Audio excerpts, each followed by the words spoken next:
প্রিয় দর্শক, আপনাদের সবাইকে আমন্ত্রণ জানাচ্ছি এটি নিউজের প্রতিদিনের আয়োজন ইস্পাহানি নিউজ আওয়ার এক্সট্রা দেখার জন্য। সাম্প্রতিক সময়ে খুব আলোচিত একটি নাম ইভেলি, একটি ই কমার্স প্রতিষ্ঠান, কিন্তু এই প্রতিষ্ঠানটি যেভাবে ব্যবসা করেছে সেই ব্যবসার পদ্ধতিটি ঠিক ছিল না, এমন আলোচনা অনেক দিন ধরে হচ্ছিল। এক পর্যায়ে তার বিরুদ্ধে মামলা হয়েছে এবং তাকে র্যাব গ্রেপ্তার করে এখন উনি রিমান্ডে আছেন। কিন্তু উনি গ্রেপ্তার হয়ে রিমান্ডে গেলেই সমস্যার সমাধান হয়ে গেল না, কারণ ওনার দায় বাজারে প্রায় 1,000 কোটি টাকা।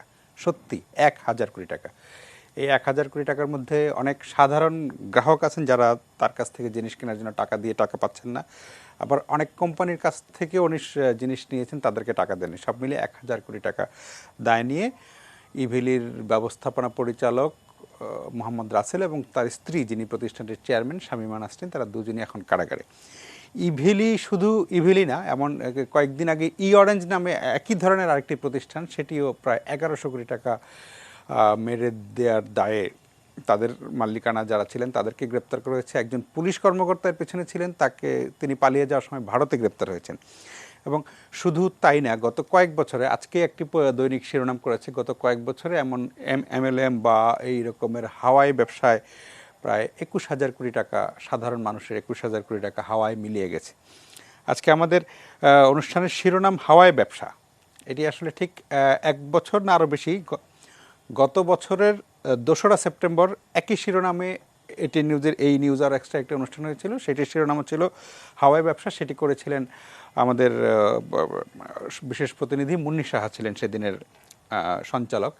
এবং আমি আজকের অনুষ্ঠানটি শুরু করব তার সেদিনের অনুষ্ঠান শুরু যেভাবে করেছিলেন তার ছোট্ট একটা অংশ দেখে। তবে তার আগে আমাদের আজকে যারা অতিথি আছেন তাদের পরিচয় করে দিয়ে আমরা সবাই সংযুক্ত হবেন। আছেন ক্যাবের সভাপতি এবং দুর্নীতি দমন কমিশনের সাবেক চেয়ারম্যান গোলাম রহমান, আছেন ঢাকা বিশ্ববিদ্যালয়ের ক্রিমিনোলজি বিভাগের সাবেক চেয়ারম্যান অধ্যাপক ডক্টর জিয়া রহমান, আছেন আইসিটি আইন বিশেষজ্ঞ ব্যারিস্টার অনিক আর হক, এবং ই কমার্স ভিত্তিক যে ব্যবসা, সেই ব্যবসায়ীদের যে সংগঠন, সেই সংগঠন ই ক্যাবের সহসভাপতি মোহাম্মদ শাহাবুদ্দিন।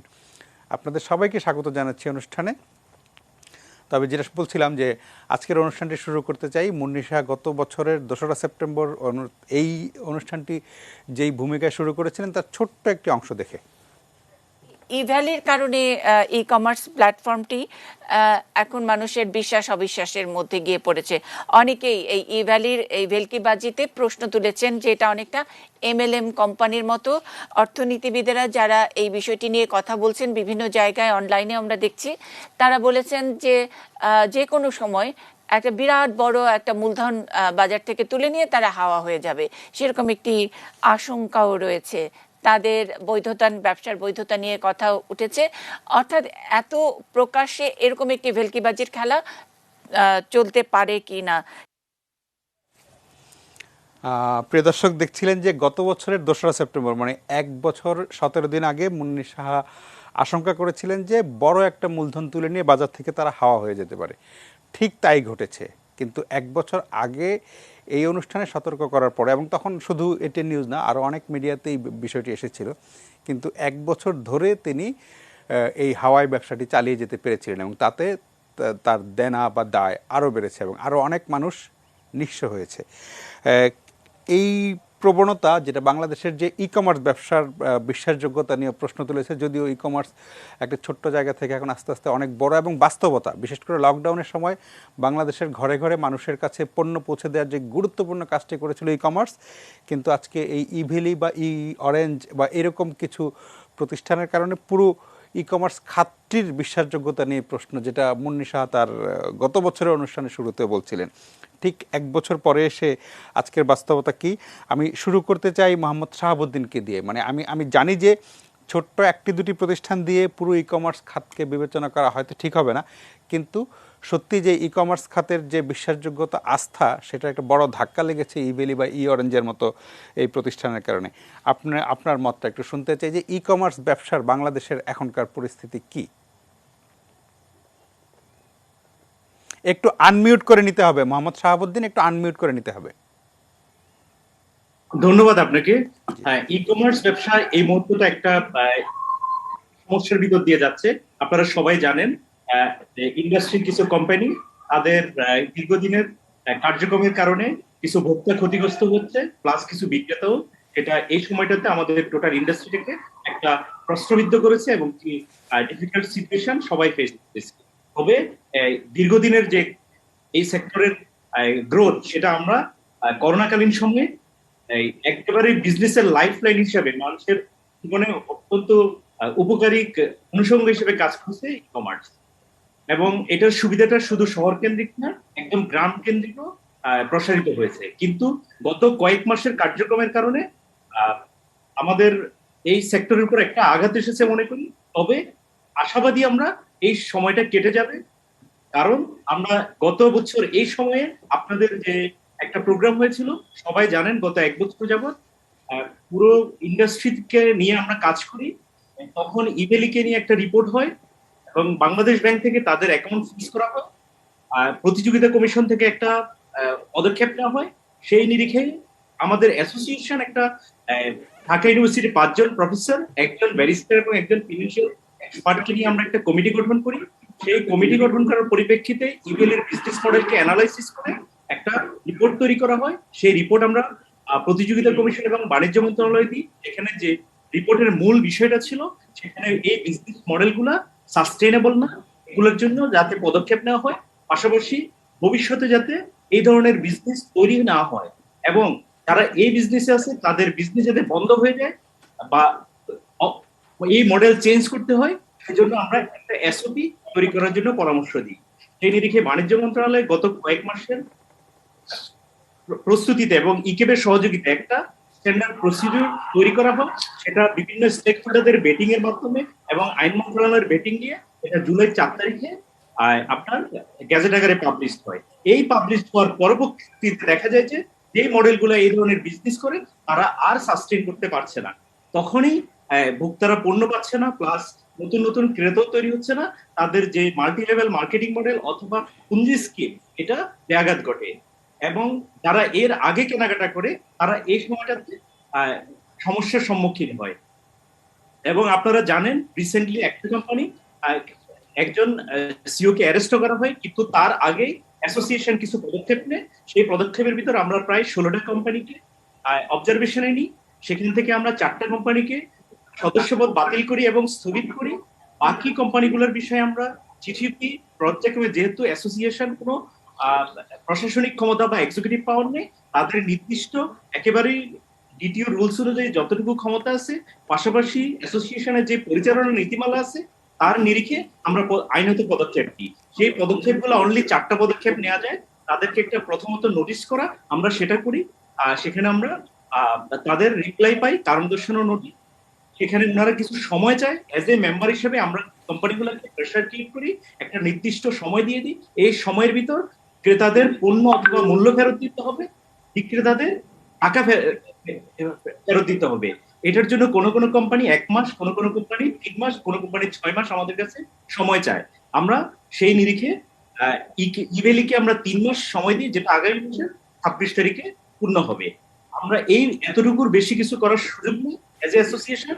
আমরা পরবর্তীতে হয়তো এই কোম্পানিগুলোকে স্থগিত বা বাতিল করতে পারবো, কিন্তু প্রশাসনিকভাবে সরকারের বিভিন্ন যে আদালতি প্রক্রিয়া বা আইন প্রক্রিয়া, এটার মাধ্যমে এই সমস্ত কোম্পানিগুলোকে যে কোনো পদক্ষেপ নেওয়ার সুযোগ আছে। এগুলো টোটাল কমার্সের কারেন্ট সিচুয়েশন। জি, মোহাম্মদ শাহাবুদ্দিন, আমরা আসবো আপনার কাছে। ব্যারিস্টার অনিকার হক, আমরা যেটা শুনছিলাম উনি অনেক পদক্ষেপের কথা বলছিলেন, কিন্তু এবং সরকারও গত 1 বছর ধরে অনেক পদক্ষেপ নিচ্ছে বা নিয়েছে, কিন্তু এই 1 বছর ধরে কিন্তু এই ইভেলি সবার চোখের সামনেই কিন্তু এই কাজগুলো করে গেছে। এবং আমি ঠিক অঙ্কটা বলতে পারবো না, কিন্তু গত বছর এই সময়ে যখন আমাদের এই অনুষ্ঠানটি যেটা শুরু করলাম, তখন যদি ইভেলির দায় 500 কোটি টাকা থাকতো, 1 বছরে সেটা ডাবল হয়েছে, আরও 500। মানে এই 1 বছরে তারা আরও সবার চোখের সামনে, ইকেব, বাণিজ্য মন্ত্রণালয়, সরকার, র্যাব, পুলিশ, সবার চোখের সামনে তারা এক ধরনের লুটপাট চালিয়েছে গত 1 বছর ধরে।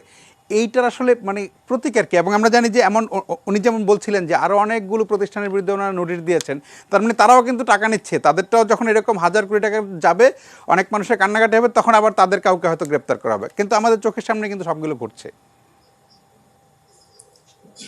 এখানে প্রতিকারের ব্যাপারে যদি বলেন, প্রতিকার মানে কি, যে ফার্স্ট অফ অল আহ, যেটা এসওপি যেটা বানিয়েছেন ভাই, এই সবকিছু দিয়েও যাদের টাকাটা অলরেডি চলে গেছে তাদের টাকাটা কিন্তু আসবে না। আমরা পেপার টেপারে যেটুকু পড়ছি বা যেটুকু জানছি সেটা হচ্ছে যে পেমেন্ট গেটওয়েতে যেটা রয়েছে সেই অ্যামাউন্ট সেটি একেবারেই খুবই নগণ্য একটা সামান্য অ্যামাউন্ট অংশ। জি রয়েছে, অ্যাজ অপোজ টু তাদের যেটা দেনা। এটা শুধু আমরা we are talking only about Evaly. জি। এছাড়া ই অরেঞ্জ আছে, ধামাকা আছে। ধামাকার মালিক তো শুনছি দেশের বাইরেই পালিয়ে গেছেন, তাকে আর পাওয়ার কোনো ই নেই। এই মানে হোয়াট উইল হ্যাপেন টু যারা এখানে টাকাটা দিয়েছিলেন? ইন্টারেস্টিংলি ইনাফ এসওপিতে যাদের টাকা চলে গেছে তাদের ব্যাপারে কিচ্ছু বলা হয়নি। মানে sort of like I remember যে ই অরেঞ্জ নিয়ে একজন আমাদের সেলিব্রিটি বলেছেন যে জানের সৎকার মতন এই টাকা ছেড়ে দেন। In fact that is what is going to happen. এখন পর্যন্ত যে 21,000 কোটি টাকার কথা বলা হচ্ছে, একটা টাকা কেউ ফেরত কেউ পায়নি। ফেরত পায়নি। সেই যুবকের কথা বলে যুবক, ইউনিপেটিউ ইউ, তারপরে আপনার ডেস্টিনি। ডেস্টিনি, যত সমবায় সমিতির গুলো সবগুলোর কথা পড়েছি, একটা লোক একটা টাকা ফেরত পায় কি থেকে পাবে? অ্যান্ড আমাদের আইনেও এটি নেই। And এটার জন্য বেসিকলি যেটা করা উচিত ছিল সেটা হচ্ছে যে যখনই এই দিস সর্ট অফ যখন আপনার এই ই কমার্সের কথাই যদি বলি, যে কোম্পানি আছে এদের একটা লং টার্ম ইনভেস্টর দরকার, ইনভেস্টমেন্টের প্রয়োজন। E-CAB has failed to see যে এখানে প্রত্যেকটা যে কোম্পানি রয়েছে তাদের ইনভেস্টার কিরকম। আমি আপনার টাকা নিয়ে আরেকজনকে পে করে দিচ্ছি, that is not a sustainable model. এটা ওনাদের প্রথম দিনেই কিন্তু বোঝা উচিত ছিল, but they have kept on going because probably 90% of our e-commerce is running on very short term, very slow investment. But they need long term investment to sustain. Amazon যেভাবে sustain করছে, আলিবাবা যেভাবে sustain করছে, eCAB should have looked into that a long time ago. এখন ওনাদের হচ্ছে, ওনারা হয়তো এখন থেকে দেখবেন, বাট এটা শুধু ইক্যাবের কিন্তু প্রশাসনিক তাদের কোনো পাওয়ার নেই। তারা কি করবেন? তারা দেখে তাদের সদস্যপদ বাতিল করে দিবেন। আমি যদি ইক্যাবের সদস্য না হই, আই ক্যান স্টিল কন ডুইং উইথ ইট।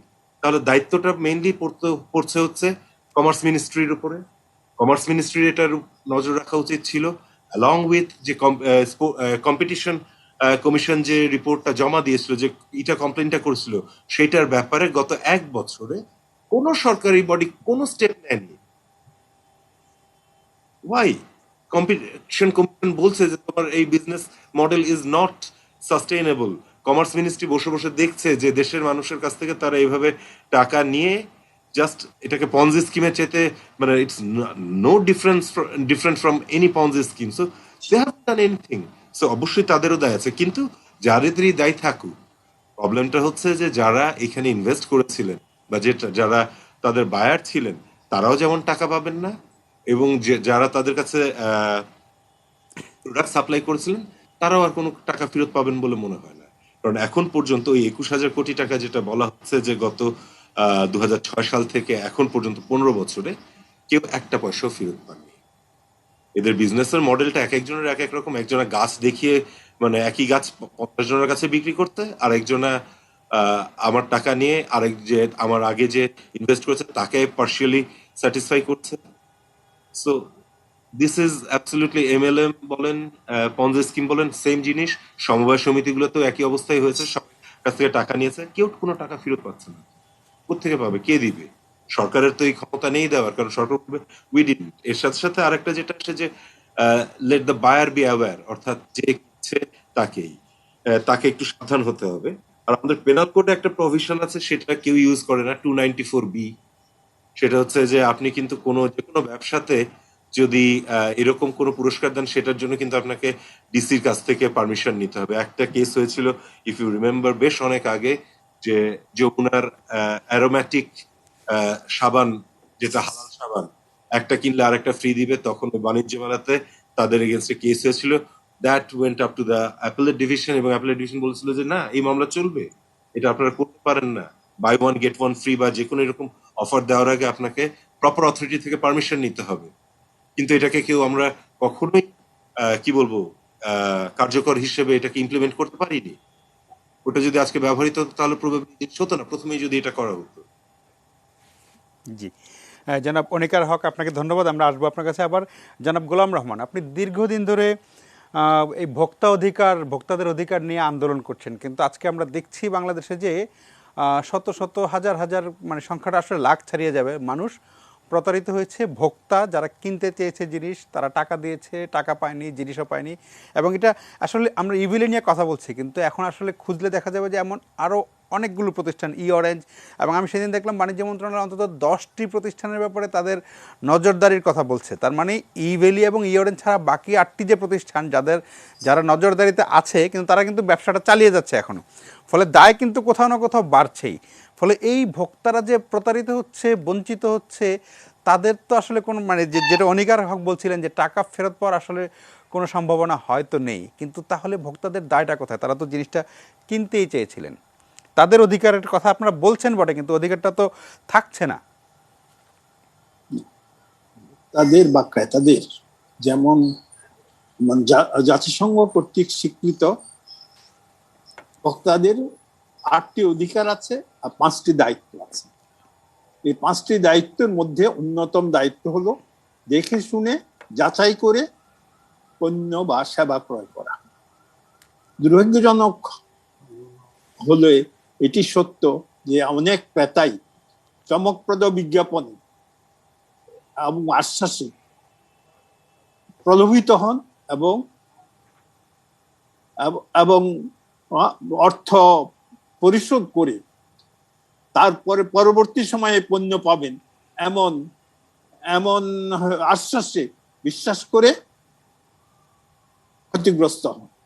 ইভেলি এবং এসব প্রতিষ্ঠান বড় ধরনের ডিসকাউন্ট দিয়েছে, অর্ধেক দামে বিক্রি করেছে, যে দামে পণ্য কিনেছে তার অর্ধেক দামে বিক্রি করেছে। এদের উদ্দেশ্য প্রথম দিন থেকেই বোধহয় ছিল যে আমরা এইভাবে অনেক মানুষকে প্রলুব্ধ করে যে অর্থ পাবো তার একটা অংশ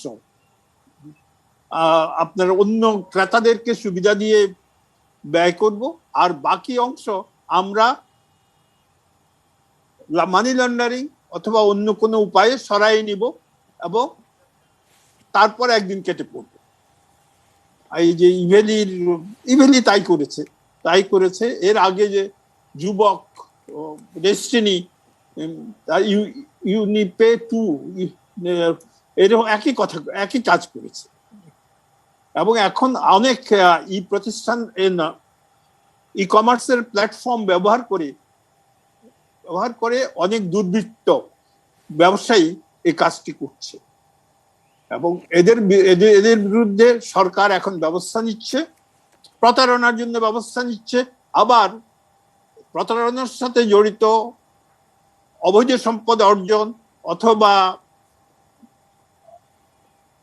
মানি লন্ডারিং জন্য দুদক এবং অন্যান্য সংস্থা ব্যবস্থা নিচ্ছে। এরা আপনারা আসাতে মানুষ সচেতন হবে এবং আর যারা এই ধরনের উদ্যোগ গ্রহণের চিন্তা করে তারাও বিরত হবে বলে আশা করা যায়। কিন্তু স্যার মানে আপনি বলছেন যে মানুষ সচেতন হবে, কিন্তু 2006 থেকে যেই আজকের প্রথম আলো যেটি লিখেছে যে 21,000 কোটি টাকা গেছে, সেটা 2006 থেকে আজকে 2021, তার মানে এই 15 বছরে মানুষ কিন্তু আসলে সচেতন ওই অর্থে হয়নি। 15 বছর আগে কেউ প্রতারিত হয়েছে, এখন 15 বছর পরে হয়তো তিনি না অন্য আরেকজন, তার হয়তো প্রতারিত হওয়ার সামর্থ্যই এখন আর নেই, কিন্তু আরেকজন প্রতারিত হচ্ছে। ফলে মানুষ কিন্তু একজনকে দেখেও যে শিখছে ব্যাপারটা ঠিক তেমনও তো হচ্ছে না, মানে দিনের পর দিন একই ঘটনার পুনরাবৃত্তি হচ্ছেই, একই ঘটনা ঘটছে। তবে সেই জন্য আইনি কাঠামোরও কিছু পরিবর্তনের প্রয়োজন। এখন আইনি কাঠামোরও কিছু প্রয়োজন। একটা নীতিমালা হয়েছে আপনি ই কমার্স অ্যাসোসিয়েশনের উদ্যোগে বা, কিন্তু এই নীতিমালা পর্যাপ্ত নয়। আপনি প্রথমেই বন্ধ করে দেওয়ার একটা ব্যবস্থা থাকতে হবে। প্রথম এই ধরনের ব্যবসা, এখন তো যে কেউ এই ধরনের ব্যবসার একটা ট্রেড লাইসেন্স করতে পারে, এইটা যথেষ্ট নয়। এই ধরনের ব্যবসা করতে হলে রেজিস্ট্রেশনের, লাইসেন্সিং এর ব্যবস্থা থাকা উচিত এবং এমন একটা কর্তৃপক্ষ থাকা উচিত যারা এই ধরনের ব্যবসা মনিটর করবে, দেখভাল করবে, আপনার সুপারভাইজ করবে। তাহলেই বোধহয় এই কিছুটা রোধ করা সম্ভব হতে পারে। একবারে রোধ করা হয়তো সম্ভব হবে না। যারা প্রতারক তাদের বুদ্ধি অনেক বেশি, সাধারণ মানুষ সরল বিশ্বাসে সবসময় ক্ষতিগ্রস্ত হয়।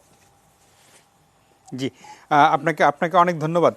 অধ্যাপক ডক্টর জিয়া রহমান, এখানে একটা আমি সমাজতত্ত্ব থেকে যে মানুষ প্রতারিত হচ্ছে ঠিক, কিন্তু আবার আরেকটা জিনিস যে আপনি একটা মোটরসাইকেলের দাম 1,00,000 টাকা, একটা কোম্পানি আপনাকে বলল যে আমি 50,000 টাকা একই মোটরসাইকেল তোমাকে দিব, আর সেখানে সবাই ঝাঁপিয়ে পড়ে মোটরসাইকেল কিনতে গেল, তাতে হয়তো ঝাঁপ দিল 50 জন, তাতে হয়তো 5 জন মোটরসাইকেলটা পেলো, বাকি 45 জনের টাকা আর টাকাও পেলো না, সাইকেলও পেলো না। এই যে একটা লোভের চক্র, আমি তো জানি যে এই 1,00,000 টাকার মোটরসাইকেল আমি বড়জোর অনেক বার্গেন করে বা পরিচয়ের সুবাদে ইত্যাদি করে আমি হয়তো 2-3 হাজার টাকা, 4,000 টাকা, 5,000 টাকা কমাতে পারবো, কিন্তু কেউ যখন আপনার 50,000 টাকার ডিসকাউন্ট দেবে তখন তো আপনার নিজেরও একটু সন্দেহ হওয়া দরকার। আমাদের এই মনস্তত্ত্বটা কি? আমরা এই যে বারবার প্রতারিত হচ্ছি, এই গত 15 বছরে যে 21,000 কোটি টাকা, সব কিন্তু আমাদের লোভ থেকে কিন্তু এই টাকাগুলো তুলে নিয়েছে। আমি যেটা গোলাম রহমান বলছিলেন যে মানুষ সচেতন হবে, কিন্তু সচেতন তো হচ্ছে না। যেখানেই এরকম কোনো চমকপ্রদ অফার দেখছে, buy one get one free, সবাই কিন্তু লাফিয়ে সেখানে যাচ্ছে। আমাদের মনস্তত্ত্বটা আসলে কি?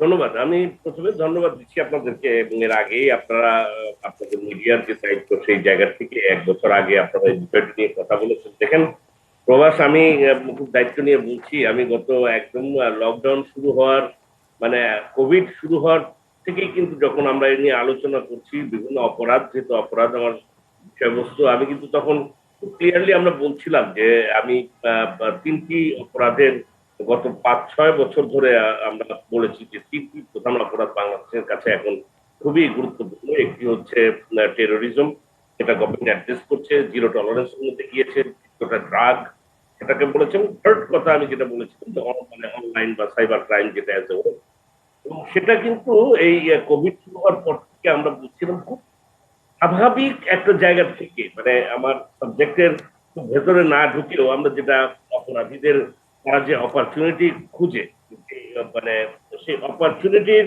জায়গা থেকে যে অপরাধীত, যেটা গোলাম রহমান সাহেব কিছুটা বলার চেষ্টা করেছেন, সাধারণ মানুষের মতো যে অপরাধী, সেও কিন্তু তার অপরচুনিটিটা খুঁজে এখন এই এই কোভিড এর সময় সেও কিন্তু তার ইনকাম কমেছে, বা যারা ইনফ্যাক্ট এ ধরনের অপরাধ, এটা হয়তো ব্যাপক অর্থের সাথে না। আমি বলছিলাম যে এই সময় কিন্তু যেহেতু এখন ডিমান্ড তৈরি হয়েছে, এই ডিমান্ডের কারণে এটাকে যদি আপনি টাইট করে না ধরেন প্রথম থেকে, কারণ যে পরিমাণ ডিমান্ডটা তৈরি হয়েছে সাধারণ মানুষের মধ্যে, সেই জায়গায় ই কমার্স থেকে শুরু করে অনলাইন ব্যবসা থেকে শুরু করে এই জায়গায় প্রতারিত হওয়ার সম্ভাবনা খুব বেশি থাকে।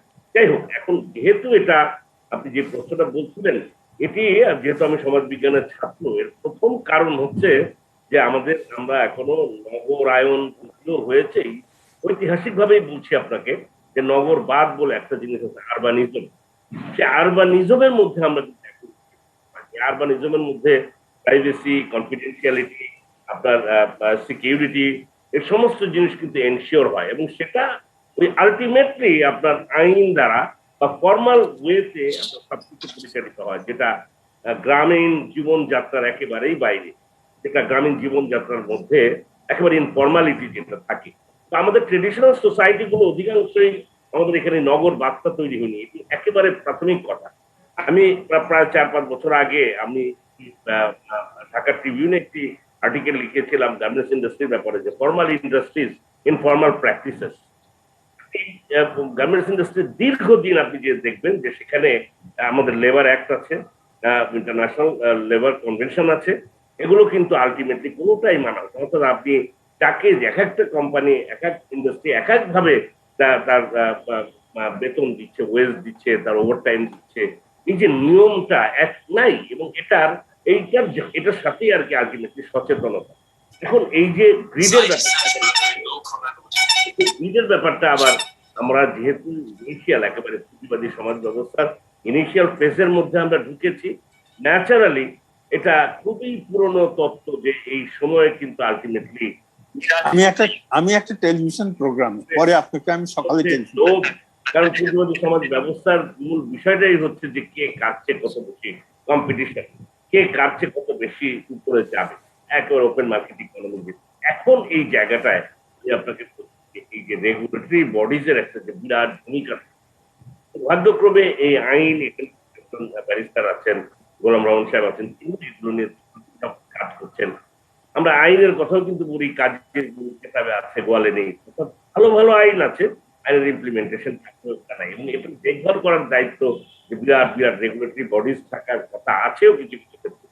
এবং সেখানে কতকটা আপনি দেখবেন যে আনটনি অ্যালায়েন্স হচ্ছে, অশুভ আতার, যিনি এটার সাথে যিনি রক্ষক তিনি ভক্ষক, ফলে দেখা যাচ্ছে দেখভাল হচ্ছে না। এখন এই ভ্যালির কথাটা আসেন, আপনি দেখেন যে এটি কিন্তু আমি এই যে মাশরাফি বিন মুর্তজা এই মনস্তত্ত্বে তারও কিন্তু ছিল বলেই সে কিন্তু খুব বেশি যাচ্ছে, আমি তাকে দোষ দিচ্ছি না, বলছি যে বিষয়টা হচ্ছে এই যে ফর্মালি আমাদের চলার এক সংস্কৃতি, যে সেও কিন্তু খুব যাচাই বাছাই করে কি হতে পারে চিন্তা করেনি বলেই কিন্তু সে এখানে এই ধরনের জিনিসটা করেছে। আর আপনি যদি হাই হাই কোম্পানির থেকে শুরু করে বিপিআইসি ব্যাংকের কথা আপনার মনে আছে, এরপরে তো অন্য উদাহরণগুলো আমাদের এখানে আসছেই, যে যুবক, ডেস্টিনি, তো এটা আবার চলে আসে যে আপনি এখন ধরছেন, আপনি কিন্তু ধরে আপনি আলটিমেটলি আইনের বিষয়টি ঠিক আছে, যে জাস্টিস আপনাকে পানিশমেন্টকে এনশিওর করা।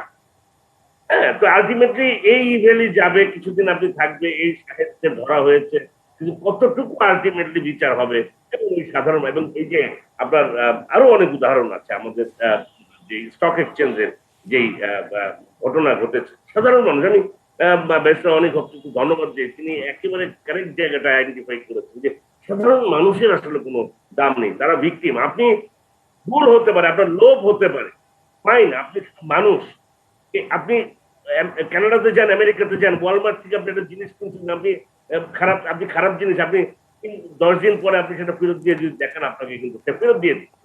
তার মানে এই চেকারটা কিন্তু সেই সমাজের মধ্যে কিন্তু আছে। আপনি খুব কম দামে আপনি কিনছেন, ওখানে buy one get one free আছে, আমি হয়তো আকর্ষিত তো হব, একেবারে আমার সামাজিক ব্যবস্থা যেটা একটা সাধারণ মানুষ, সে কিন্তু এটার জন্য আমি হয়তো তাকে বলছি বটে, ইন্ডিভিজুয়ালের এত দায়, রাষ্ট্রের কোনো দায় নাই, কিন্তু সোসাইটির কোনো দায় নাই, আমাদের মানে এই যে অর্গানাইজেশন, আমি ধন্যবাদ দিই শাহাবুদ্দিন শিপন যেটা বলেছেন, ঠিক আছে, কিন্তু ওনাদেরকে আরো মানে এই কমার্স, এটা তো একটা বিশাল, আমি অবশ্যই মনে করি যে এই সময়ে আমাদের একটা ব্রেক থ্রু, এবং আমি আপনার মতো করেই বলতে চাই যে আমরা এরকম একটা দুটো প্রতিষ্ঠানকে, এত বড় প্রতিষ্ঠান বা এত নতুন একটা বুমিং একটা সেক্টরকে আমরা সেটা স্টিগমাটাইজ করতে চাই না।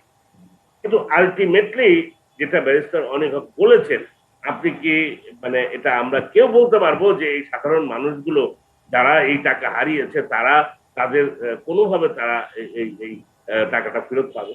তাই ভিক্টিমাইজ হওয়ার যে একটা প্রসেস, মানে কন্টিনিউয়াস প্রসেস অফ ভিক্টিমাইজেশন, আপনি দেখবেন যে তাদের আলটিমেটলি এই জায়গাটাকে রাষ্ট্রের স্বরাষ্ট্রমন্ত্রী সাহেব বলেছেন, তিনি বলেছেন আজকে আপনি যেমন প্রশ্ন করলেন, উনিও বলেছেন যে সবাইকে সচেতন হতে, অ্যাওয়ার হতে হবে, লোভে পড়ে বা এটাকে, কিন্তু আপনি মানে নিউ অর্লিন্স এর কথা বলি, আপনার যে ভয়ঙ্কর রকম হ্যারিকেন ক্যাটারিং যেটা হলো, তারপরে যে লুটপাট হয়েছে, তার মানে আইন আপনার এটা তো নেচারের মধ্যে সিগমন্ড ফ্রয়েড বলে গেছে, তার ইনস্টিংক্ট, এই প্রবৃত্তি তো থাকবে, আমি এটাকে ডিফেন্ড করছি না।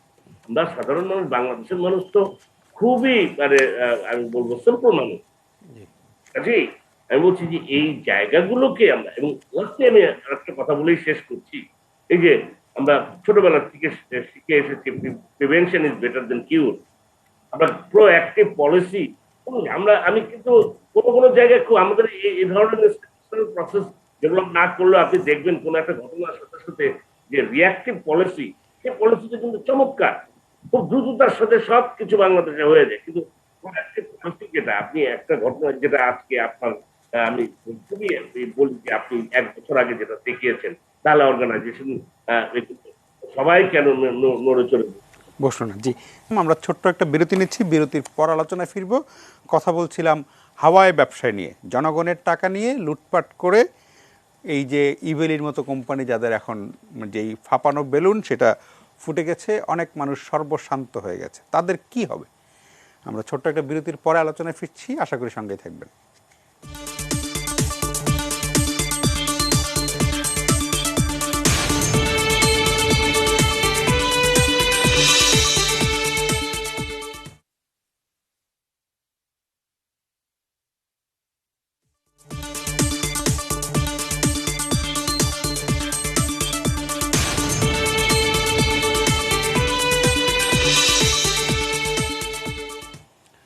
প্রিয় দর্শক, ফিরে এলাম আলোচনায়। আমরা কথা বলছিলাম হাওয়াই ব্যবসায় নিয়ে, ইভিলি নিয়ে, যেটা সাম্প্রতিক আলোচনা, কিন্তু এই প্রবণতা চলছে আসলে অনেক দিন ধরেই, বিশেষ করে গত 15 বছরের হিসাবে 21,000 কোটি টাকা দর্শকের টাকা হাওয়ায় মিলিয়ে গেছে। একজন দর্শক আছেন ফোনে, দর্শকের ফোনটি নিয়ে আমরা আলোচনায় ফিরবো। প্রিয় দর্শক, আপনার নাম বলে প্রশ্নটি করুন। আমার নাম হচ্ছে এস এম নাহিদুর রহমান। তো আমি ইভিলের একজন ক্রেতা, কিন্তু ক্ষতিগ্রস্ত ক্রেতা না। কারণ আমি প্রথম থেকেই আমার ঘরের কাঁচা বাজার থেকে শুরু করে টিভি, মোবাইল অনেক কিছু কিনেছি, ডেলিভারিও পেয়েছি। কিন্তু আমার পরিচিত অনেকেরই লাখ লাখ টাকা আটকানো এখানে। তো এখন আমার প্রশ্নটা হচ্ছে, এখানে অতিথি যারা আছেন সবাই মোটামুটি ইভিলির যারা ক্রেতা আছেন তাদেরকে তাদের লোককেই মূলত দায়ী করেছেন। তা আমার এখানে কয়েকটা কথা আছে বা প্রশ্ন আছে। সেটা হচ্ছে যে ইভিলি তো এই দেশে লুকিয়ে লুকিয়ে বিজনেস করে নাই। তারা মানে ঢাক দল পিটিয়ে সকল মিডিয়ায় বিজ্ঞাপন দিয়েছে, ক্রিকেট দলের স্পন্সর করেছে, ঢাকার প্রত্যেকটা পুলিশ বুথ ইভিলির বিজ্ঞাপনে ঢেকে গিয়েছিল। তারপরে সরকারের মন্ত্রী এমপিরা পর্যন্ত ইভিলির পক্ষে কথা বলেছে। এখন দোষটা কি শুধু আসলেই মানুষের লোভ কি দিলেই হবে? তারপরে কথা হচ্ছে যে গত বছর ইভিলির ব্যাংক অ্যাকাউন্ট 1 মাসের জন্য জব্দ করে দেওয়া হয়েছিল। জব্দ করে সরকার পরীক্ষা নিরীক্ষা চালালো যে আসলে ওদের সবকিছু ঠিকঠাক আছে কিনা। 1 মাস পরে আবার অ্যাকাউন্ট গুলো ওপেন করে দেওয়া হলো। তো এর মাধ্যমে তো দর্শকরা একটা গ্রিন সিগন্যাল পেয়ে গেল যে আসলে ইভিলি যা করছে সেটা সঠিক করছে বা তাদের সবকিছু ঠিক আছে।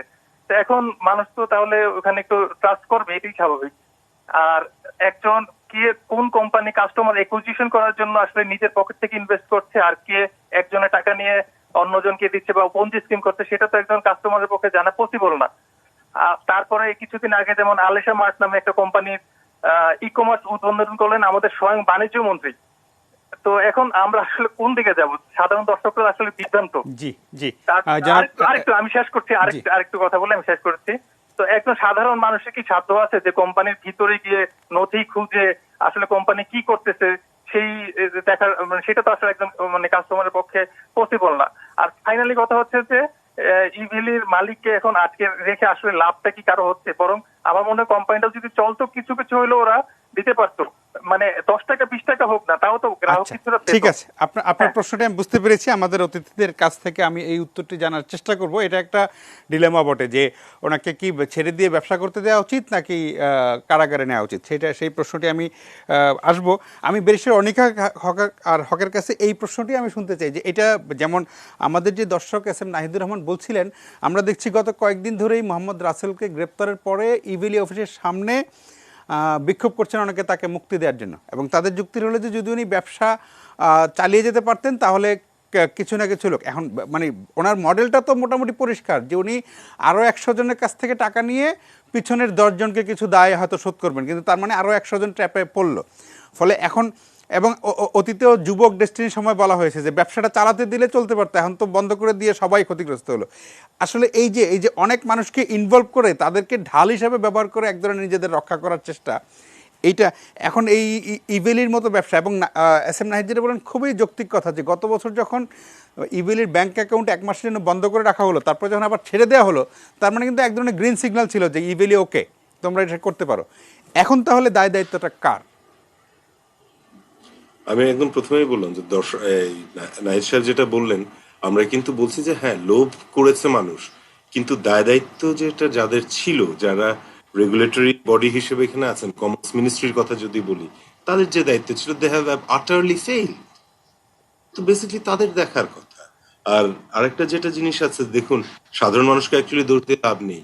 এগুলোর কি বলবো, আপনার যাদেরকে তারা ইনভলভ করেছিল ইভেন ব্যবসার মধ্যে, মানে আমাদের এখনকার কারেন্ট ক্রেজ যেসব লোকজন আছে যাদেরকে সবাই এক নামে চিনে, যাদেরকে সোশ্যাল ইনফ্লুয়েন্সার বলা যায়, তাদেরকে তারা এখানে ইনভলভ করেছে। তাদেরও কিন্তু দায়িত্ব রয়েছে। তারা ফেসবুকে বিখ্যাত ইনফ্লুয়েন্সারকে তাদের চিফ অফ মার্কেটিং করেছে, উনি যদিও বলছেন যে আমি মাঝখানে সরে গেছি, তার দায়িত্ব রয়েছে, because he should have known, and তার দায়িত্ব ছিল, বিকজ তার কথার উপর অনেক লোকজন, তার লাখ লাখ ফলোয়ার রয়েছে, তাকে হয়নি। বিখ্যাত অভিনেত্রীকে তারা দিয়েছে এইচআর এর, যিনি বলছেন যে আমি কিছুই জানি না কি হচ্ছে কোম্পানির মধ্যে।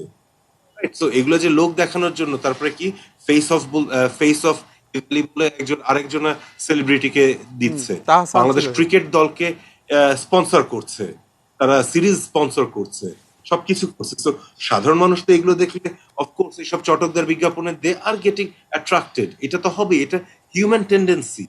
বাট যাদের এটা কন্ট্রোল করার কথা ছিল তারা দে হ্যাভ আটারলি ফেইলড। এক বছর আগে যদি এটা আমি তখনও বলছিলাম যে কম্পিটিশন কমিশন থেকে তাদের নামে কমপ্লেইন আসলো, ইক্যাব থেকে জানানো হলো যে এইটা this business model is not sustainable, একদম পুরো সবকিছু করে কমার্স মিনিস্ট্রি কিছুই করলেন না। তারা বসে বসে ওয়েট করলেন যে লোকজনা যাতে আরো এখানে টাকা দেয় এবং তারা যাতে করতে পারে। ওই যে একটা যেটা জিনিস যে এখন লোকজনা আমাদের বাঙালিদের আমরা খুবই আশাবাদী টাইপের মানুষ আর কি, যে তারা এখনো আশা করছেন যে আরো টাকা দিব, আরো এখান থেকে ফেরত আসবে। বাট আপনি নিজেই এটা তো বলেন যে 100 জনের কাছ থেকে টাকা নিয়ে 10 জনকে দিচ্ছে, বাকি 90 জন বা বাকি নতুন যে 100 জনের দায়টা ক্রিয়েট হচ্ছে সেটা কোত্থেকে আসবে? সেটা তো কোথাও থেকে মিট হবে না, বিকজ অলরেডি 1000 কোটি টাকা।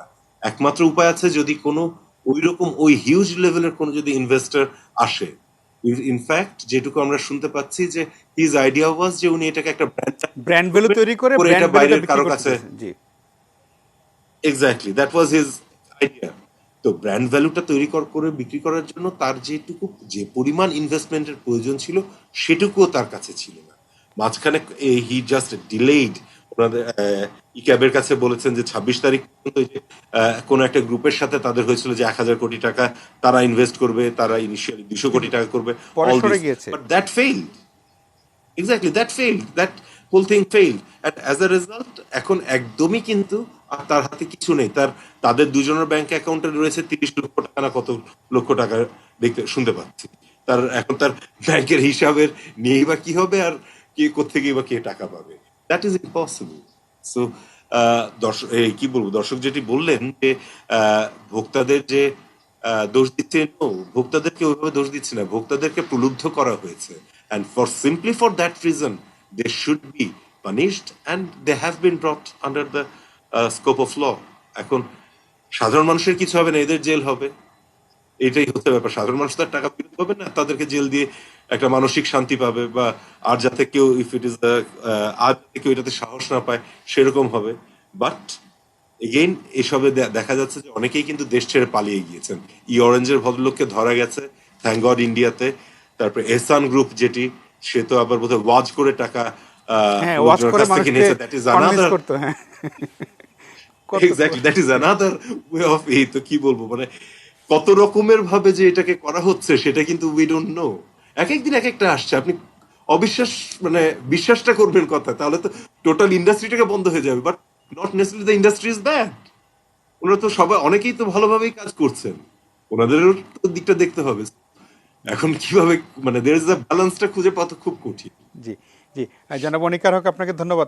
মোহাম্মদ শাহাবুদ্দিন, যেটা অনিকার হক বলছিলেন যে আপনাদের মানে এই একটা দুইটার কারণে যে আপনাদের অনেকের কিন্তু অনেক বদনাম হচ্ছে। আপনি শুরুর বক্তব্যে আপনাদের নানা উদ্যোগের কথা বলছিলেন, কিন্তু ধরেন মানে আপনাদের এই ই কমার্স ব্যবসার একটা মানে কি বলে মানে ভোক্তাদের সচেতন করারও তো আপনাদের একটা দায়িত্ব। সেটা ধরেন এখন যে আপনারা বলছেন যে আপনারা অনেককে ওয়াচ লিস্টে রেখেছেন, কাউকে আপনি মানে শোকজ করেছেন বা কারো বিরুদ্ধে ব্যবস্থা নিয়েছেন, সেগুলো কিন্তু আমরা জানি না। ফলে আপনারা যা করেছেন ভিতর করেছেন। সাধারণ মানুষকে তো জানাতে হবে যে আমাদের এখানে এই ইকেবে ভাই এরকম 200টা প্রতিষ্ঠান আছে, তার মধ্যে কিন্তু এই 10টা নিয়ে কিন্তু আমাদের সন্দেহ আছে। সে আপনাদের যে সন্দেহ সেটা তো সাধারণ মানুষকে আপনারা জানাননি কখনো। ফলে এই যে ধরেন যে ইভেলি তো শেষ না, আমি নিশ্চিত যে ইভেলি শেষ না। এরকম ব্যবসা কোনো না কোনো কৌশলে কেউ ওয়াচ করে, কেউ গাছ বিক্রি করে, কেউ টাকা মানে মোটরসাইকেল অর্ধেক দামে দিয়ে, আবার কেউ না কেউ করবে। ফলে আপনারা যারা সত্যি সত্যি ব্যবসাটা করতে চান ই কমার্স, তাদের জন্য তো জিনিসটা অনেক কঠিন হয়ে যাচ্ছে। সেক্ষেত্রে কি আপনাদের আরও অনেক বেশি ভোকাল হওয়া, মানে অনেক বেশি ধরিয়ে দেওয়া আপনাদের ভিতরে, ধরেন যেটা দর্শক এস এম নাহিদুর রহমান বলছিলেন, উনি তো কোন কোম্পানির ভিতরে কি আছে, কোন কোম্পানি টাকা ইনভেস্ট আছে, বিদেশি ইনভেস্ট আছে, এটা তো উনি দেখবেন না। উনি দেখবেন যে এখানে একটা ভালো পণ্য আছে, আমি কিনতে চাই, কিনবো। আপনাদের দায়িত্ব যে আপনাদের মানে সংগঠনের যারা সদস্য তাদের মধ্যে কার কার মধ্যে 2 নম্বরে আছে সেটা খুঁজে বের করে। সেক্ষেত্রে আপনাদের সামনের দিনে আপনারা আরও বেশি মানুষকে সচেতন করা বা আরও বেশি ভোকাল হওয়ার সুযোগ আছে কিনা।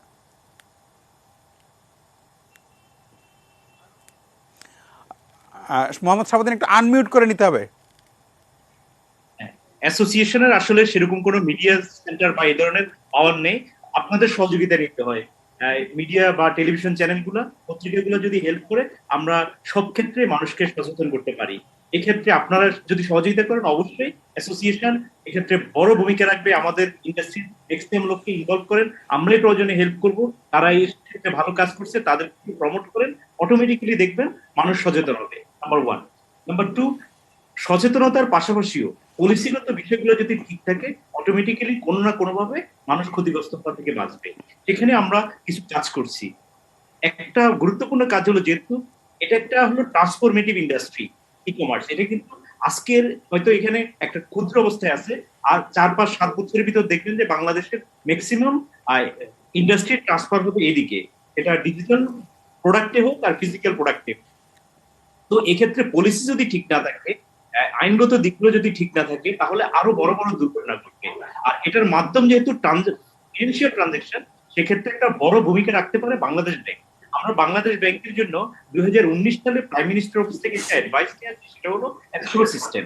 এই এই পদ্ধতিতে ঢাকা বাংলাদেশ ব্যাংকের সাথে আমরা একাধিকবার মিটিং করি, যাতে একটা প্রপার অটোমেটেড এসকো সিস্টেম চালু হয়। তাহলে কি হবে, ভোক্তারা পণ্য পাওয়ার আগ পর্যন্ত টাকাটা একটা সিস্টেমে থাকবে। যখনই পণ্যটা পাবে, টাকাটা সেলারের কাছে ট্রান্সফার হবে। তাহলে 100% একজন ভোক্তার স্বার্থ রক্ষা হবে, কোনোভাবে প্রতারিত হওয়ার সুযোগ থাকবে না। এটা যত দ্রুত সময়ের ভিতর করতে পারবে, তত দ্রুত সময়ের ভিতর মানুষের সেফটিটা আসবে। এখন সচেতন করলাম, কিন্তু এই সিস্টেমটা থাকবে না, লাভ হবে না। সচেতন করলাম, সিস্টেমও থাকলো, তখন দুইটাই কাজ করবে। তো এই ধরনের আরো অ্যাক্টিভিটিস নিতে হবে। যেমন ল এনফোর্সিং এজেন্সির কাজ, আমরা অ্যাসোসিয়েশন থেকে হয়তো বললাম যে এই 10টা কোম্পানি খারাপ, কিন্তু আমরা কিভাবে মানুষজনকে পৌঁছাবো? কিন্তু যদি ল এনফোর্সিং এজেন্সি কাজ করে, অটোমেটিক্যালি 10টাকে যদি স্টপ করাই দেয় অথবা অ্যাকশন নেওয়া হয়, তাহলে এটা ব্যবসাটাই বন্ধ হয়ে যায়। আপনার সেখানে কিন্তু ওইরকম ইয়ে করারও প্রয়োজন পড়বে না, সচেতন করারও প্রয়োজন পড়বে না যে এই 10টা কোম্পানি থেকে 18 কোটি মানুষকে জানানো এখান থেকে কিনবেন না, বরং এই 10টা কোম্পানির এগেইনস্টে যদি পদক্ষেপ নেওয়া হয়, তাহলে এখানে স্টপ হয়ে যায়, মানে অঙ্কুরে বিনাশ করে দিতে হবে। এই ধরনের পদক্ষেপগুলো সরকারি প্রশাসন যন্ত্র থেকে নিতে হয়। অ্যাসোসিয়েশন আসলে আপনারা অনেকেই হাইলি এক্সপার্ট, আপনারা জানেন একটা অ্যাসোসিয়েশন ক্ষমতা কতটুকু, তারা এর বেশি কিছু করতে পারে না। তারপরও আমরা কিন্তু একটা নতুন ইন্ডাস্ট্রি, দেখেন আমরা যারা ইন্ডাস্ট্রিতে আছি 6-7 বছর 8 বছর সেক্টরটাকে একটা পর্যায়ে নিয়ে আসছি। গল্পের মতো মনে হবে, 2016 সালে 30 কোটি টাকার মার্কেট ছিল, 13 সালে 50 কোটি টাকার মার্কেট ছিল, আজকে 20,000 কোটি টাকার মার্কেট। এটা কিন্তু ছোটখাটো বিষয় নয়। বাংলাদেশের অনেক ইন্ডাস্ট্রি কিন্তু এখনো 20,000 কোটি টাকা পৌঁছায় নাই। তো এটা কিন্তু রেপিড গ্রোথ ইন্ডাস্ট্রি। তো এখানে অনেক বেশি সচেতন হতে হবে সরকারের অন্যান্য মন্ত্রণালয়গুলোকে, স্টেক হোল্ডার গুলোকে, যারা সমাজের ভালো অবস্থানে আছেন, তারা এদিকে নজর দিতে হবে। আমরা ইন্ডাস্ট্রি থেকে যে কোনো ভাবে যে কোনো সহযোগিতার প্রয়োজন, আমাদের ইনসাইট দিয়ে আমরা হেল্প করব।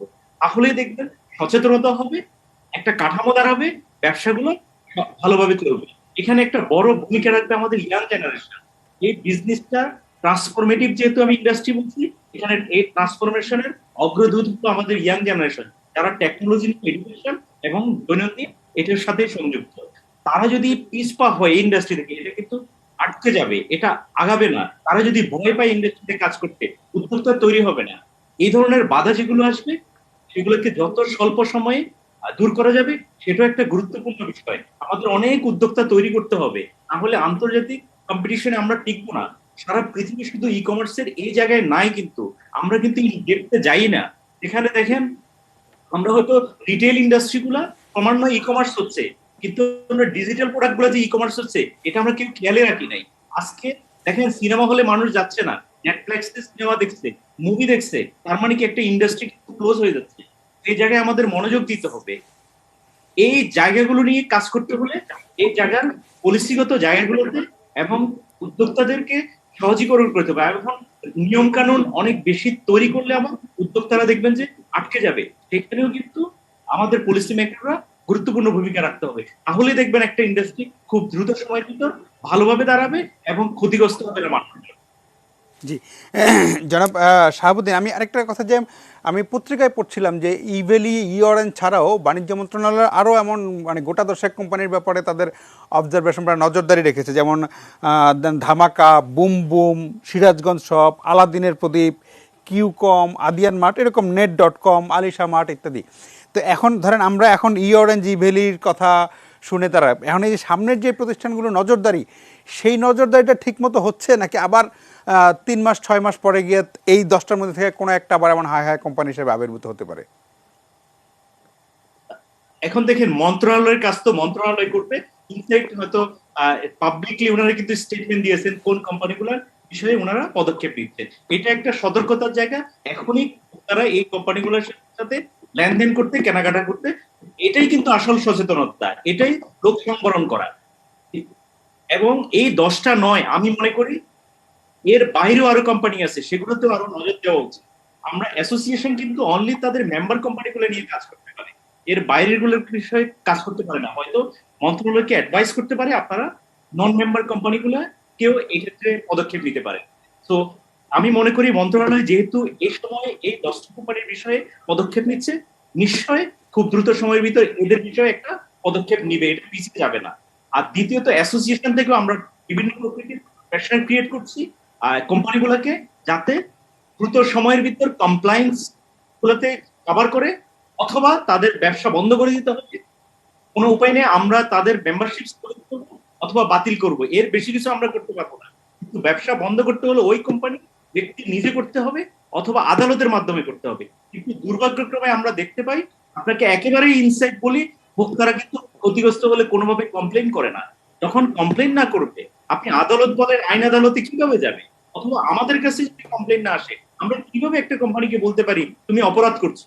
কিন্তু দেখা যায় আমাদের ভোক্তারা ক্ষতিগ্রস্ত হওয়ার পরও কমপ্লেন করে না। আপনি যেই কোম্পানিগুলোর কথা বলছেন, এখন আমরা শুনি কি কয়েক লক্ষ মানুষ ক্ষতিগ্রস্ত, আপনি মামলা বা অভিযোগের বিষয়ে দেখবেন কয়েক হাজারও না। তার মানে কি ভোক্তারা ক্ষতিগ্রস্ত হওয়ার পরও তারা ক্ষতিগ্রস্ত হয়েছে এটা কিন্তু জানায় না। না জানালে কি করে পদক্ষেপ নেয়? আমাদের এরকম আছে, মন্ত্রণালয় বলছে এই কোম্পানির বিরুদ্ধে অভিযোগ আছে, কিন্তু আমাদের কাছে অভিযোগ মাত্র একটা। আমরা কি একটা অভিযোগের জন্য একটা কোম্পানিকে স্থগিত করতে পারি বা বন্ধ করতে পারি? নিশ্চয় না। কিন্তু আমাদের কাছে যদি একাধিক কমপ্লেইন আসবে, তখন আমরা এই কোম্পানির ইনসাইট চাইতে পারি, দেখতে পারি, বলতে পারি। কিন্তু অভিযোগটা অত্যন্ত গুরুত্বপূর্ণ। আমাদের ভোক্তারা অনেক বেশি সচেতন মুখ খুলতে হবে সবাইকে। তাদের জি তারা পরিষ্কার না। জি জি, মোহাম্মদ শাহাবুদ্দিন, আপনাকে অনেক ধন্যবাদ। একজন দর্শক আছেন টেলিফোনে, ফোনটি নিয়ে আমরা বিরতিতে যাব। প্রিয় দর্শক, আপনার নাম বলে প্রশ্নটি করুন। Hello hello. হ্যালো, হ্যাঁ জি, শুনতে পাচ্ছি, বলেন। সালাম। ওয়ালাইকুম আসসালাম। আমি বরিশাল থেকে বলছি, আমি তানভীর আহমেদ। জি। তো প্রথমেই আমার এখানে 4 জন এক্সপার্ট নিয়ে কথা বলছেন, সবাইকে সালাম জানাচ্ছি। তো বাংলাদেশের প্রেক্ষাপটে যে জিনিসটা হয়েছে, বাংলাদেশে অমুক এনার্জি ড্রিঙ্ক খেলে চাঁদে যাওয়া যায়, অমুক মিল্ক পাউডার খেলে বড় হয়, তাই না? তো এই এই সেক্টরটাও, এই ই কমার্স সেক্টরটাও করেছে কি, অমুকটা কিনলে তমুকটা ফ্রি দেওয়া হবে, হ্যাঁ, অমুকটা কিনলে হাফে দেওয়া হবে। আমাদের এখানে একজন ক্যাবেরও আমাদের একজন সিনিয়র সিটিজেন আছেন, বা ভোক্তা অধিদপ্তর আছে, বা তাছাড়াও আমাদের বাণিজ্য মন্ত্রণালয়ের কিছু রেগুলেটরি বোর্ড আছে। তারা কি এগুলো কি আসলে চোখে দেখে না যে এই ইয়াকের এই টাকাটা, এই যুবকদের এই টাকাগুলা এরা কোথায় টাকা পাইছে, এরা কোথায় ধার করছে, কোথাও থেকে সে লোন নিচ্ছে, সে সম্পদ বিক্রি করছে, এদের ভাবে মাঠে বসায় দিলেন। এই অ্যাড গুলাকে আপনারা কেন কন্ট্রোল করেন না? এই অ্যাড গুলাকে কন্ট্রোল করেন, অমুক সাবান দিলে ফর্সা হয়ে যাবে, অমুক ক্রিম দিলে ফর্সা হয়ে যাবে, এগুলো তো হতে পারে না। জি জি, জনাব তানভীর, আপনাকে ধন্যবাদ। আমরা একটা বিরতিতে যাচ্ছি, বিরতির পর আলোচনায় ফিরবো। তখন নিশ্চয়ই কোন অতিথি আপনার প্রশ্নের উত্তর আমরা জেনে নিব তার কাছ থেকে, বা আপনারা আশা করি সঙ্গেই থাকবেন।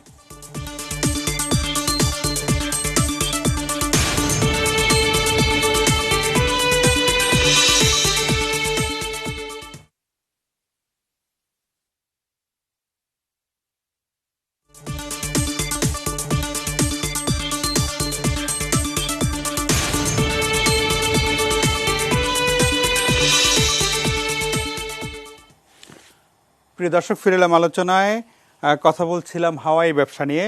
জনাব গোলাম রহমান, বিরতির আগে ই ক্যাবের সহসভাপতি মোহাম্মদ শাহাবুদ্দিন যেটা বলছিলেন যে তাদের যে সংগঠন, মানে যেটা অ্যাসোসিয়েশন, তাদের পক্ষে যেটুকু করা সম্ভব তারা হয়তো কাউকে সদস্যপদ বাতিল করতে পারবেন বা কারোর ব্যাপারে সতর্ক করতে পারবেন, কাউকে চিঠি দিতে পারবেন, কিন্তু আইনগত ব্যবস্থা নেওয়ার কোনো সুযোগ কিন্তু তাদের নেই। সেটা আসলে সরকারকেই করতে হবে সেখানে। এবং যেটা ব্যারিস্টার অনিকার হক বলছিলেন যে আসলে সরকার, বাণিজ্য মন্ত্রণালয় পুরোপুরি ব্যর্থ হয়েছে এই ই কমার্স বা এরকম যারা প্রতারণা করছে তাদের নজরদারির ক্ষেত্রে।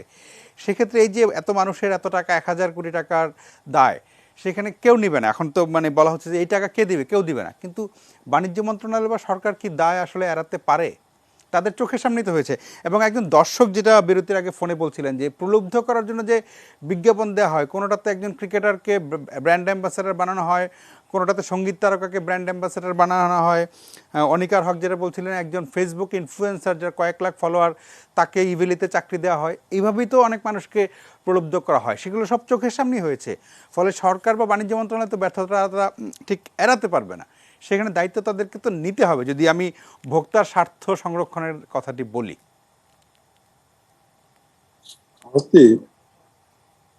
সরকারকেও আইনের কাঠামোর মধ্যেই কাজ করতে হবে। যদি আইনি কাঠামো না থাকে তাহলে কিন্তু সরকার ইচ্ছা করলেই যে কোনো ব্যবস্থা গ্রহণ করতে পারে না। যে অ্যাডভার্টাইজমেন্টের কথাটা এসেছে, আমার খুব ভালো লাগলো। একজন দর্শক আমাদের দেশে লম্বা হয়ে যাবে, তারপরে এই ধরনের অ্যাডভার্টাইজমেন্ট ও এই পণ্য কেউ যদি এই হরলিক্স ব্যবহার করে তাহলে মেধাবী হয়ে যাবে, হ্যাঁ, স্মার্টার এন্ড শার্পার হবে। এই ধরনের অ্যাডভার্টাইজমেন্ট কোন সভ্য দেশে বোধহয় করা সম্ভব না। সেখানে আপনি আজকাল কি যেন একটা ফেয়ার এন্ড লাভলি বলে একটা আছে, একটা যেটা আর কি ফর্সা হয়ে যাবে বলে অ্যাডভার্টাইজমেন্ট করা হতো। আপনার উন্নত দেশগুলিতে ওরা আইনগত ব্যবস্থা নিয়েছে, তখন এখন এটার নাম কি যেন বদলাই, এখন অ্যাডভার্টাইজমেন্টের ধরনটা পরিবর্তন করেছে।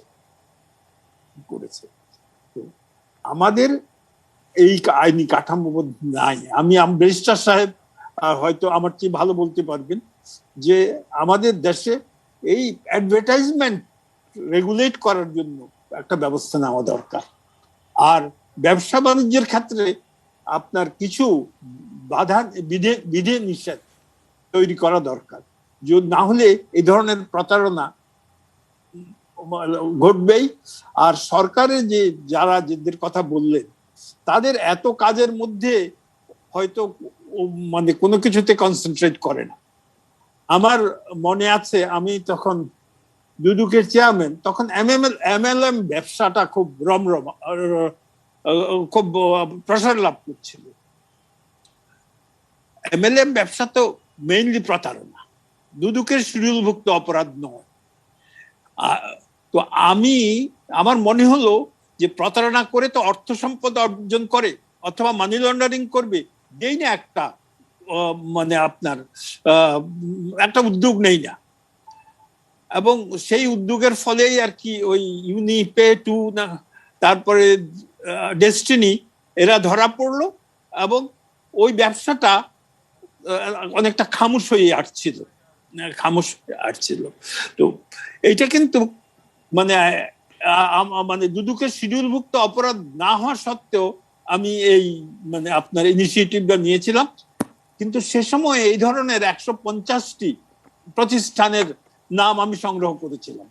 কিন্তু দুদকের যে সক্ষমতা সে সময় ছিল 4-5টা বা 6টার কয়েকটার বিরুদ্ধে আমরা অনুসন্ধান, এত আইনি প্রক্রিয়া তো আছে, অনুসন্ধান করতে হয়। অনুসন্ধান করে প্রাইমা ফেসি অপরাধ এস্টাবলিশড হলে তখন মামলা করা, তদন্ত করা, এই আমাদের আইনি প্রক্রিয়াটাও কিন্তু খুব দীর্ঘসূত্রিতা আছে।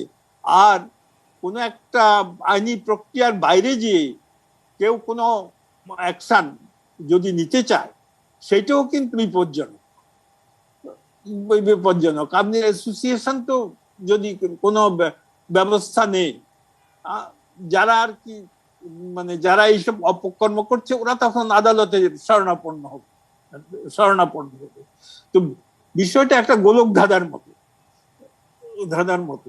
তো আমি আইনি কাঠামোটা জোরদার করা দরকার, সাথে সাথে আপনার রেগুলেটরি বডি এবং মনিটরিং বডি সৃষ্টি করা দরকার। এই সৃষ্টি করা দরকার। তাহলে হয়তো আমরা বারবার এই ধরনের মানে বিব্রতকর অবস্থার মধ্যে পড়বো না, এবং মানুষও ক্ষতিগ্রস্ত যে হবে না এটা বলা। উন্নত দেশগুলি তো নানা ধরনের প্রতারণা হয়। আমাদের দেশে মানে সাধারণ মানুষ তো আপনার এই যে মিনিস্টার সাহেবরা বা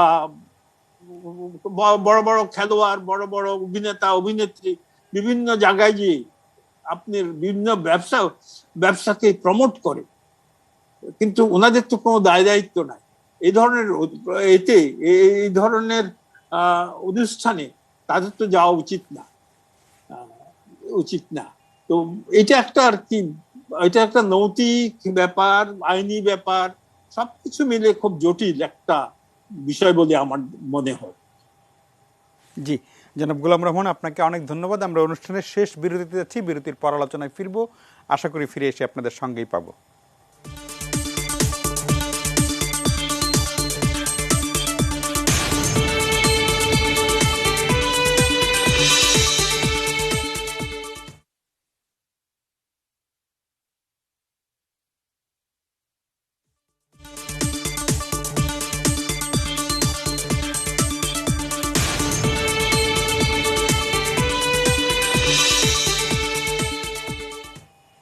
প্রিয় দর্শক, ফিরে এলাম আলোচনায়। কথা বলছিলাম হাওয়াই ব্যবসা নিয়ে। জনাব ডক্টর জিয়া রহমান, মানে সব কিছু আলাপ আলোচনা সব কিছু হলো, কিন্তু মূল যেটা কথা যে মোহাম্মদ রাসেল এবং তার স্ত্রী কারাগারে আছেন, কিন্তু সাধারণ মানুষ যারা প্রতারিত হলো তাদের টাকাটা কে দেবে আসলে? তাদের যে বঞ্চনা, তাদের যেই প্রতারণা, তাদের যে ক্ষতি, সেই ক্ষতিটা কে পূরণ করবে?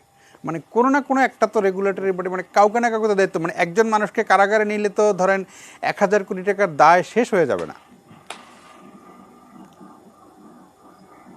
এটা মানে বিষয়টা হচ্ছে যে এটা সহজ উত্তর তো নাই। এটা হয়তো একটা ঘটনার দিকে আমরা যে আলোচনাগুলো করছি, এই আলোচনার মধ্য দিয়ে যদি একটা ন্যারেটিভ তৈরি করা যায়, এই আলোচনার মধ্য দিয়ে আমাদের রেগুলেটরি এজেন্সি গুলো তাদের দায়গুলো যদি ভাবনা করে, আমাদের যে গভর্নমেন্ট আছে, রাষ্ট্র আছে, রাষ্ট্রের এই প্রতিষ্ঠানগুলো যদি স্ট্রং শক্তিশালী করতে পারে।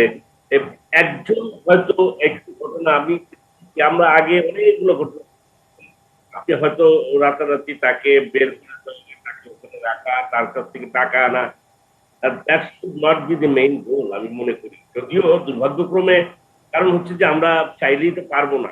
এখন কথা হচ্ছে দেখেন, ফাইন্যান্সিয়াল ইন্টেলিজেন্সের ব্যাপার, বাংলাদেশ ব্যাংকের ব্যাপারটা, আপনি এই যে ভ্যালি বলেন, অরেঞ্জ বলেন, আমরা দেখলাম যে 600 কোটি টাকা রেখেছে, কয়েকদিনের মধ্যে সেই টাকা উঠিয়ে ফেলেছে ব্যাংকের থেকে। তাহলে এই যে টাকাগুলো লেনদেন হলো, এখন ব্যাংকে আছে 30,000 টাকা না 2 লাখ টাকা, এরকম বলা হচ্ছে। এই টাকাগুলো যে মানে আমি যে প্রত্যেকটা জায়গায় যদি আপনি এখন সিরিয়াস ব্যবস্থাটা না নেন, আমরা এখানে আছি কি, আমরা কথা বলি, দেখেন আমি প্রায় গত 10 বছর ধরে বলছি, এখন আমার যা জ্ঞান যা বুঝছি সেই জায়গা থেকে আমি বারবার বলছি যে এবং এই অ্যাব্রাপ্ট ট্রান্সফরমেশনের যুগে সারা পৃথিবীতে সমস্ত বিজার যে ঘটনাগুলো, অদ্ভুত রকম ভয়ঙ্কর রকম ক্রিমিনাল অ্যাক্টিভিটিস গুলো ঘটে, এবং একসাথে আপনার ব্যক্তির লোভ থেকে শুরু করে আপনার যে অর্গানাইজেশন তার লোভ থেকে শুরু করে নতুন একটা ডিমান্ড থেকে শুরু করে বাইরের জায়গার থেকে যে আমদানি হয় ক্রাইম, সেগুলোর থেকে শুরু করে সবই কিন্তু সে জড়ো হয়েছে। এই জায়গাগুলো বলার অর্থ কি? জায়গাগুলো বলার অর্থ হচ্ছে আপনি এই সময়টাকে আপনি সিরিয়াসলি গ্রহণ করেন। ধরুন আপনি আমাদের যে টেরোরিজমের ঘটনাটি ঘটেছে, আমরা বারবার বলে এসেছি, তারপরে আমাদের টনক নড়লো যখন হলি আর্টিজান ইনসিডেন্ট ঘটলো। কিন্তু দেখেন এই জায়গাটায় গভর্নমেন্ট সিরিয়াস অ্যাকশন নিয়েছিল বলে, কাউন্টার টেরোরিজম ইউনিট করেছে বলে, রিলেটিভলি আপনি দেখেন যে সেটা কিন্তু আমাদের এখানে আমরা একদম বাইরের থেকে কিন্তু সার্টিফিকেট পাচ্ছি যে আমাদের টেরোরিজমের কাউন্টার টেরোরিজম যে ইউনিট হয়েছে সেখানে তারা কিন্তু ভালো কাজ করে। আপনার হোমল্যান্ড সিকিউরিটি যেটা 9/11 এর পরে প্রায় এখন সেখানে 2,40,000 এমপ্লয়ি, তো আপনি সেখানে কি তারা কি পুরোপুরি 100% এটা করতে পেরেছে? আফগানিস্তানের যে তারা তো ব্যর্থ হয়েছে বলা হচ্ছে সারা পৃথিবীর থেকে। তারা তাদের সিটিজেনদেরকে সিকিউরিটি দেওয়ার জন্য যত কিছু করার সেটা করেছে। আমি এটাকে রূপক হিসেবে ব্যবহার করছি। আমি বলছি যে তার মানে হচ্ছে যে আপনি হয়তো সাথে সাথে এখনই এই ঘটনার মধ্যে থেকে ইয়ে হতে পারবেন না, কিন্তু এর বাইরেও তো অনেক জগৎ আছে যে ট্রানজিশনাল স্পেসে জিনিসগুলো হচ্ছে। এই পুঁজিবাদী সমাজতার কারণে আপনার লোকটা তো এই অ্যাডভার্টাইজমেন্ট বলি আর আপনার নানা ধরনের কলা কৌশল বলি এবং মানুষের হাতে টাকা সেটাও। আপনি রিয়েল এস্টেটের জায়গাটা দেখেন, মানুষ কিভাবে স্বাভাবিকভাবে একেবারে স্বাভাবিক ব্যাপার হয়ে গেছে। একজন মানুষ টাকা দিয়েছে 10 বছর 15 বছর তার জায়গা পাচ্ছে না এবং তার জায়গা আর এক জায়গায় বিক্রি করে দেয় বড় বড় কোম্পানি। আর মানে হচ্ছে যে আমি বলছি প্রত্যেকটা জায়গায় যদি আপনি এইগুলো আইডেন্টিফাই করে, আপনার ফাইন্যান্সিয়াল ইন্টেলিজেন্স আছে, সাহাবুদ্দিন সাহেব এখানে আছেন, এটা হয়তো উইথ ডিউ রেসপেক্ট আমি বলছি না যে এটা তাদের এখানে দায় আছে, দায়টা আমরা বলছি যে তাদের কোনো দায়টা নাই, কিন্তু তাদের মাথায় রাখতে হবে যে তাদের লোকটা কোন জায়গায় করতে পারে। এক একটা অর্গানাইজেশন কিন্তু নতুন ভাবে আবির্ভূত হতে পারে তাদের অ্যাক্টিভিটি, কারণ ওই যে জনমতটা তৈরি করার ব্যাপারে তাদের কিন্তু একটা বিরাট ভূমিকা থাকতে পারে। এবং এটা আমার কাছে এখনো মনে হচ্ছে, আমি যেটা ডিউ রেসপেক্ট বলে শুরু করেছিলাম, যে এখনো কিন্তু একটা সেখানে কিন্তু একটা ট্রানজিশনাল ফেস আছে। এই যে ই কমার্স অ্যাসোসিয়েশন, আমার মাঝে মাঝে অবজারভেশন থেকে একাডেমিক জায়গা থেকে আমার মনে হয় যে এটাও বোধহয় একটা হানিমুন পর্যায়ে চলছে। মানে আমি তাদেরকে খাটো করছিলাম। আমি প্রথমে আপনাকে বলেছিলাম যে একটা সেক্টর ডেভেলপ করার ক্ষেত্রে তাদের রোল অনেক আছে। এটা যদি তারা আইডেন্টিফাই করে এবং সেই জায়গাগুলোকে যদি তারা মানে সেইভাবে আরো তাদের কর্মপদ্ধতিটা বাড়ায়, তাহলে কি আপনি পার্লামেন্টের বিভিন্ন ধরনের কমিটিগুলো আছে, এই কমিটিগুলোতে সাধারণ মানুষের যোগাযোগ থাকতে হবে। এবং সর্বশেষ আপনি যেটা করছেন, আমরা যেটা করছি, গোলাম মোহাম্মদ সাহেব যেটা করেছিল, এই সোশ্যাল মুভমেন্টের কোনো বিকল্প নেই। আপনি যত বেশি কথা বলবেন প্রত্যেকটা ছোট ছোট জায়গার ব্যাপারে মানুষের সচেতনতা, আমি আপনাকে আগেও বলেছি যে এত কিছুর পরে আইনি কার্যকলাপ এবং তাদের অ্যাকশন এগুলো যতক্ষণ পর্যন্ত না হবে, মানুষের লোভ লালসা এটা কিন্তু একটা সোসাইটির মধ্যে আপনার ওই যে এই যে আবার একটু ছোট করে বলি, আমি বেশি বলতে চাচ্ছি না, ইড যেটা বলা হয় তার ভেতরে এই মানে গ্রাটিফিকেশনের একটা প্রবণতা, সেটাকে কমিয়ে দেয় সোসাইটি, তার নীতি নৈতিকতা, তার ইনস্টিটিউশন, তার রুলস রেগুলেশন, এগুলোর তো একটা বিরাট ভূমিকা আছে। কাজে আমি বলবো যে এই জায়গাগুলো, আমি তো আগে ব্যাংকিং 1000 কোটি টাকা এই ভ্যালি অরেঞ্জ যেগুলো ইয়ে করছে, আবার মানি লন্ডারিং করে টাকা নিয়ে যাচ্ছে, টাকাগুলো থাকলে তো আপনি এই লোকগুলোকে আপনি দিতে পারছেন। এবং এটা তো একের পর এক ঘটছে, মানে আগামী দিন থেকে অন্তত বন্ধ হোক, যেন বন্ধ হয়। জি জি, একজন দর্শক ফোনে আছেন, ফোনটি আমি একটু নিয়ে আমরা অনুষ্ঠানের যদি একদম শেষ প্রান্তে তবুও ফোনটি নিতে চাই। প্রিয় দর্শক, আপনার নাম বলে প্রশ্নটি করুন। আমার নাম প্রণব সেন। আমার দুইটা প্রশ্ন। জি, যদিও প্রশ্নের উত্তর দেওয়ার খবর সময় হয়তো পাওয়া যাবে না, তবু শুনে নেই আপনার প্রশ্নটা। জি, আমার প্রশ্ন হচ্ছে যে আজকে ইবালি যে এত কোটি টাকা দেনা, এই দেনা শুধু ইবালির সিইও কিংবা নাসিম মানে চেয়ারম্যান নিবে না, এই দেনা নিতে হবে বিসিবি কে। কারণ বিসিবি আমরা না লোভে পড়ে গেছি, টাকা দিছি। বিসিবি কোন লোভে এত বড় একটা ফ্রড প্রতিষ্ঠানের সাথে মনে করেন ওরা স্পন্সর করলো। তারপর এই দেনার দায় দিতে হবে র্যাব কে। র্যাব সুন্দরবন নামক একটা করছে, স্ট্রিম সুন্দরবন নামে একটা সিনেমা তৈরি করতেছে, এটার পৃষ্ঠপোষকতা ইবেলি করছে। এই দায় নিতে হবে বাংলাদেশ ব্যাংকে। বাংলাদেশ ব্যাংক 1 বছর আগে তাদের অ্যাকাউন্ট ফ্রিজ করছে। 1 বছর পরে কি কারণে এই ধরনের একটা ফ্রড প্রতিষ্ঠানকে ওরা আবার 1 মাসের মধ্যে ক্লিয়ারেন্স দিয়ে দিল? এই দায় নিতে হবে আমাদের যারা নীতি নির্ধারক আছে তাদেরকে। কেন তারা এত বড় একটা ফ্রড বিজনেস চলতেছে সবার সামনে, আমাদেরকে এখন শুধু বলতেছেন আপনি গ্রাহক, আপনি জেনে বুঝে আপনি লোভে পড়ে মনে করেন আপনি এখানে ইনভেস্ট করছেন। তাহলে এই যে এত বড় বড় প্রতিষ্ঠানগুলো, বাংলাদেশ ক্রিকেট টিম আমরা এক নামে চিনি, বিসিবি এক নামে চিনি, র্যাব এক নামে চিনি, বাংলাদেশ ব্যাংক এক নামে চিনি, তারা কেন এই ধরনের কর্মকাণ্ডের মধ্যে জড়িত হলো? জি জি, আপনার এই প্রশ্নটি দিয়ে আমরা আজকে অনুষ্ঠান শেষ করবো আসলে, কারণ এই প্রশ্নের উত্তর আপনি যে প্রশ্ন দিয়েছেন আমি জানি যে আসলে এই প্রশ্নের উত্তর কারোই জানা নেই। কিন্তু যেটা বলছিলাম যে যেই 1000 কোটি টাকা রাসেলের দায়, সেই দায় আসলে বা রাসেল বা অরেঞ্জের 1100 কোটি টাকা বা এই যে 21000 কোটি টাকার দায়, এই টাকাগুলো আসলে এই যে মানে যারা ক্ষতিগ্রস্ত হয়েছে তারা কেউ কিন্তু ফেরত পাচ্ছে না। ফলে এই প্রণব সেন যেটি বললেন, আসলে দায় সবাইকেই নিতে হবে, আমাদের সবাইকেই দায় নিতে হবে। সচেতনতা ছাড়া আপাতত কিছু করার নেই। আর যেটা গোলাম রহমান বলছিলেন যে আইনি কাঠামোটা, রেগুলেটরটা একদম কঠোরভাবে মনিটর করতে হবে, যে 2018 থেকে 2021 3 বছরের মধ্যে যে ইভিলি এই জায়গায় আসলো, এতদিন কেউ দেখলো না কেন? দেখার কাজটা সরকারের, বাণিজ্য মন্ত্রণালয়ের বা যাদের বাংলাদেশ ব্যাংক যাদের, তাদেরকে, তারা যেন সতর্কভাবে নজরদারিটা জারি রাখেন, জারি রাখলে যেন আর কোনো নতুন করে ইভিলি সৃষ্টি হতে না পারে। প্রিয় দর্শক, ভালো থাকবেন সবাই, সাবধানে থাকবেন।